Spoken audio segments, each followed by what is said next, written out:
গতকালকে থেকে একটা নিউজ সামনে আসতেছে। নিউজটা হচ্ছে আপনার ফেসবুকে ঢুকলে আমি এই নিউজটা দেখতে পাই।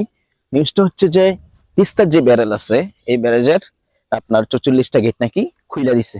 ঠিক আছে, তো খুইলা দিছে এটা নিয়ে তো নতুন কিছু না। এটা ইন্ডিয়ার হাতে, ইন্ডিয়া যখন মন চায় তখন ছাড়ে, যখন মন চায় তখন বন্ধ করে। বিশেষ করে বাংলাদেশে যখন মনে করেন পানির সংকট, তখন তারা সেটা বন্ধ করে দেয়। যখন বাংলাদেশে পানির প্রচুর পরিমাণ চাপ, তখন তারা ছেড়ে দেয়। এতে করে আমাদের দেশের ক্ষতি হোক বা না হোক সেটা কোনো বিষয় না। আপনি তো ঠিক আছেন, আপনি ঠিক থাকলে ঠিকবো। আপনার চেয়ার ঠিক আছে তো, আপনার বাসা ঠিক আছে তো, আপনার ঘর ঠিক আছে তো, আপনি ঠিক থাকলে দুনিয়া ঠিক। ঠিক আছে, কার কি হইলো এটা আপনার জানা বিষয় নয়। আপনি তেলমেরা ঘুমান, ফেসবুকে পোস্ট করার কোনো দরকার নাই। বেশি পোস্ট করলে দেখবেন আপনার আছে, আপনার ঘর আছে, আপনার সবকিছু আছে, আপনি জালো। বেশি কথা বলে দেখবেন আপনি জালো। এই জন্য আপনি রিল্যাক্সে ঘুমান। বন্ধু স্বরূপ দেশ হিসাবে কি পানি এনে দিছে, সমস্যা নাই তো। মুইটা তো আর দেয় নাই, পানি এনে দিছে। ঠিক আছে, এই পানি আর মনে করেন এই পানিতে আপনার ইলিশ মাছ চাষ করেন। ইলিশ মাছ চাষ করে তাদের দেশ থেকে তো মনে করেন এই যে আলু আনেন, পেঁয়াজ আনেন, রসুন আনেন, ভুট্টা আনেন, এই সে বংচুং বহুত কিছু আনেন। সেই সাথে পানি একটু দিছে। এটা নিয়ে তো উত্তেজিত হওয়ার কিছু নাই। আমাদের দেশ দিয়া ট্রেন এনে যাইতে দিছে, দেশ তার ইচ্ছা দেয় না, এটা নিয়ে তো উত্তেজিত হওয়ার কিছু নাই। পানি দিচ্ছে, আপনার ইলিশ মাছ চাষ করেন।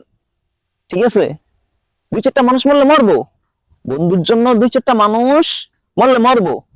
আপনার গার্লফ্রেন্ডের জন্য আপনি গলাত ফাঁসি দিতে পারেন, আপনার গার্লফ্রেন্ডের জন্য আপনি হাত কাটতে পারেন, আপনার গার্লফ্রেন্ডের জন্য বয়ফ্রেন্ডের জন্য আপনি বিষ খেতে পারেন, আপনার বন্ধুর জন্য আপনাকে আপনি কত কিছু করতে পারেন। আপনার বান্ধবী আপনাকে প্রতারণা করে অন্য জায়গায় বিয়ে করে ফেলছে, আপনি দেবদাস হয়ে সারা জীবন কাটিয়ে দিতে পারেন। এখন আপনার বন্ধু, সে আপনাকে পানি ঢেলে দিছে, সে আপনাকে পানি ঢেলে দিছে, তার জন্য আপনার দুই চারটা মানুষ মরলে মরবো। ধৈর্য ধরেন, ধৈর্য ধরেন, ধৈর্যের ফল মিষ্টি হয়। ঠিক আছে, এই যে তিস্তার যে সমাধানটা, তিস্তার যে সমাধানটা সেই ছোটবেলা থেকে দেখতে আছে, এটা সমাধান হচ্ছে, সমাধান হচ্ছে।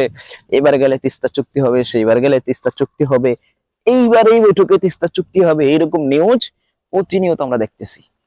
কিন্তু এটা কার্যকর হয় না। এটা কার্যকর হয় না, এটা কি দেশের সমস্যা? দেশের যে বড় বড় মাথাওয়ালা যারা এগুলার কাজকর্ম করে তাদের সমস্যা? তাদের কোনো সমস্যা না। তারা প্রচুর প্রচুর চেষ্টা করতেছে, প্রচুর চেষ্টা করতেছে, ওই পাগলের মতো। গেছে বাবার দ্বারে, বাবা আমার তো সন্তান হয় না, একটু দোয়া করে দাও। দিছে দোয়া করে, যাও 1 বছর মধ্যে হইব। 2 বছর আবার গেছে, বাবা আমার তো সন্তান হয় না। আবার দিছে দোয়া করে, পানি ভরা, সন্তান হয় না। 3য় বার আবার গেছে, বাবা আমার তো সন্তান হয় না। বাবাই কয়, তুমি বিয়া করছো কবে? বাবা আমি তো বিয়া করি না। তুই বিয়া করস না, তুই সন্তানের আশা করস। ঠিক এরকম, ঠিক এরকম তিস্তার সমাধান হবে, হবে হবে। এটা মাতাওয়ালারা চাইলে ঠিক হবে। ঠিক আছে, মাতাওয়ালারা চাইলেই হবে। তো যাই হোক, তিস্তার সমাধান যদি না হয়, এটা তো তাদের কোনো সমস্যা, এটা আপনার সমস্যা, আমার সমস্যা। আমাদের এই হায়াতের মধ্যে আমরা তিস্তার সমাধান দেখতে পারবো না। ঠিক আছে, এটা আপনার সমস্যা, আপনি বললে দেখবেন তিস্তার সমাধান হবে। এই জন্য তিস্তার সমাধান হবে।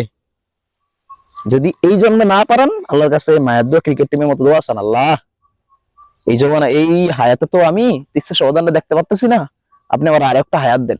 সে হায়াতে যদি না পান, আবার দোয়া করেন, আল্লাহ তুমি আমার একটা হায়াত দেন, আমি যেন তিস্তার সমাধানটা একটু দেখতে পাই। ঠিক আছে, ধৈর্য ধরেন, ধৈর্য ধরেন, ধৈর্যের ফল মিষ্টি হয়। আমার বন্ধুর মতো, আমার বন্ধুর কয় ধৈর্যের ফল মিষ্টি হয়। আমার বন্ধু করলা পাকার অপেক্ষা করে, করলা একদিন পাবে, পাকবে, মিষ্টি হবে। ঠিক আছে, এইরকম তিস্তার একদিন সমাধান হবে। যেদিন করলা পাকলে মিষ্টি হইব, ওদিনকে তিস্তার সমাধান হইব। ঠিক আছে, আরে ভাই সমস্যা কি? ধৈর্য ধরতে তো সমস্যা নাই, ধৈর্যের ফল মিষ্টি হয়। আপনার বন্ধু রাষ্ট্র, আমাদের বন্ধু রাষ্ট্র ভারত আমাদের উপর একটু পানি এনে দিছে, মুইতে তো আর দেয় না। মুইতে দিছে, একটু পানি এনে দিছে, মুইতে তো আর দেয় না। আরে ট্রেন আনা যায়, দেশ তার বুঝ চালায় না, দিলে ট্রেন যাইব তো। মানে রাগারাগি করার কিছু নাই তো। ঠিক আছে, আজরাইল, ইসরায়েল, এই ফিলিস্তিন, এরকম ইসরায়েল মনে করেন একটু জায়গা দিছে, এই ইসরায়েল আর ফিলিস্তিনের, বুঝেন, এইরকম আর কি। এরকম কোনো বিষয় না। ঠিক আছে, এই যে ট্রেন এনে যাইতে দিছে, একটু পানি এনে ছেড়ে দিছে, মুইতে তো আর দেয় না। ট্রেন এনে যাইতে দিছে, দেশ তার বেচ চালায় না, বুঝলেন নাই? তো যাই হোক, এখন একটু অপেক্ষা করেন, ধৈর্য ধরেন, এই তিস্তার সমাধান একদিন আসবে। ঠিক আছে, শুধু শুধু আমাদের জননেত্রী শেখ হাসিনার উপরে এত রাগ হইেন না। উনি প্রচুর চেষ্টা করতেছে, ঠিক আছে, আমাদের বড় বড় মাতালারা প্রচুর চেষ্টা করে, আরে সবাই হোগা চুলকায় সবাই, ঠিক আছে, তখন কোনো দোষ হয় না। মনে করেন যখন ফুসকলা হোগা চুলকায় তখনই দোষ হয়ে যায়। আমি বুঝি না আমরা আমার ক্লাসের উপরে এত দোষ দেন কেন আপনারা? শুধু শুধু কেন বিড়ির দোষ দেন? বিড়ি প্রচুর চেষ্টা করতেছে, আমাদের দেশের যারা মাতাওয়ালা আছে তারা প্রচুর চেষ্টা করতেছে এই তিস্তা সমাধান করার জন্য। শুধু শুধু তাদেরকে তাদের নিয়ে সমালোচনা করেন না, বরং তাদের সহায় হন। শেষমেশ কামের কথা কই, এই সিলেটবাসী যারা আছে তাদের অবস্থা ভয়াবহ, বিশেষ করে, এবং দক্ষিণাঞ্চলে যারা আছে তাদের অবস্থা খুব ভয়াবহ। তাদের জন্য একটু দোয়া করেন, আল্লাহ যেন তাদেরকে সুস্থ রাখে, ঠিক আছে।